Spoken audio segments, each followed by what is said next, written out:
ये प्रभु श्री राम की अयोध्या नगरी है, जो निरंतर अपने वैभव को प्राप्त कर रही है। इस बार की दिवाली सिर्फ अयोध्या वासियों के लिए ही नहीं, देशवासियों के लिए भी बेहद खास है। 500 वर्षों के बाद श्री राम लला टाट से निकलकर ठाट में विराजे हैं, यानी अपने दिव्य और भव्य मंदिर में विराजे हैं।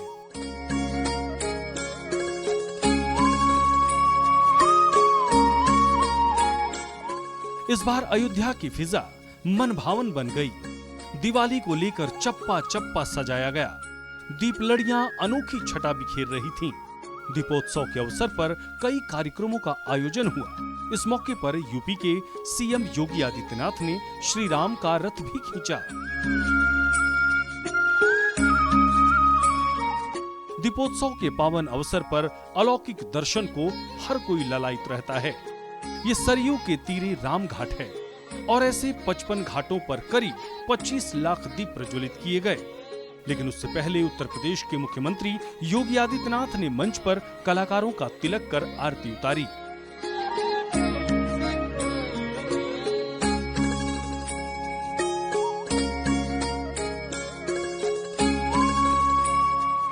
जिसमें पूरी योगी कैबिनेट के साथ ही केंद्रीय मंत्री गजेंद्र शेखावत भी मौजूद रहे।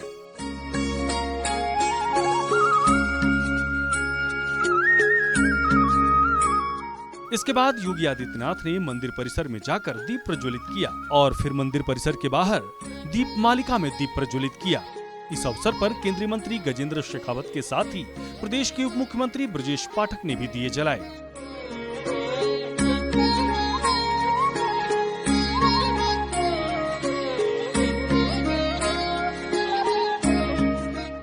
मर्यादा पुरुषोत्तम प्रभु श्री राम के दरबार में दीप जलते ही पूरे रामघाट में दीप प्रज्वलित का कार्यक्रम शुरू हो गया। रामघाट पर मुख्यमंत्री योगी आदित्यनाथ ने सरयू मैया की आरती भी की। सरयू घाट की अद्भुत छटा तो देखते ही बन रही थी। वहीं दीप प्रज्वलन के साथ ही लाइट एंड साउंड शो के साथ शुरू हुआ रामलीला का भव्य मंचन, जिसे देखने के लिए लाखों की संख्या में राम भक्त मौजूद रहे। यकीनन जिस प्रकार से लगातार अयोध्या में विकास के कार्य हो रहे हैं, हर बार अद्भुत तरीके से दीपोत्सव मनाया जा रहा है, वो अलौकिक है। इस अवसर पर मुख्यमंत्री योगी आदित्यनाथ ने क्या कुछ कहा, सुनिए।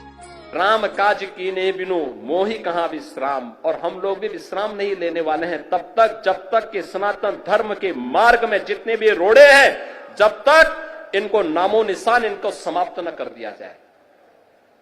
जो भी मानवता के मार्ग में, विकास के मार्ग में बैरियर बनेगा, उसकी वही दुर्गति होनी है जो उत्तर प्रदेश के माफियाओं की हुई है।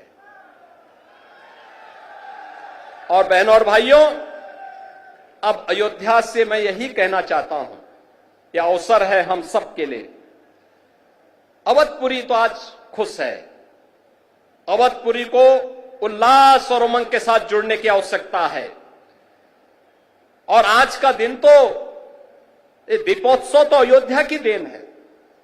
देश और दुनिया में दीपोत्सव के आयोजन जहां कहीं भी होते हैं, त्रेता युग में उसकी शुरुआत इसी अयोध्या से हुई थी, इसी अयोध्या धाम से हुई थी। दीपोत्सव की पावन पर्व की बेला में हर कोई राम में नजर आया। दीपोत्सव के इस कार्यक्रम में कहीं वैदिक मंत्रोच्चार हो रहा था, तो कहीं दीप प्रज्वलन और कहीं आतिशबाजी। इस बार अयोध्या की दिवाली श्री राम लला विराजमान के वैभव वाली थी। यकीन मानिए, 14 वर्ष के बाद जिस प्रकार प्रभु श्री राम अयोध्या वापस आए थे और दीपोत्सव मनाया गया था, कुछ वैसा ही नजारा पिछले कुछ वर्षों से निरंतर देखने को मिल रहा है। ब्यूरो रिपोर्ट, सूर्या समाचार।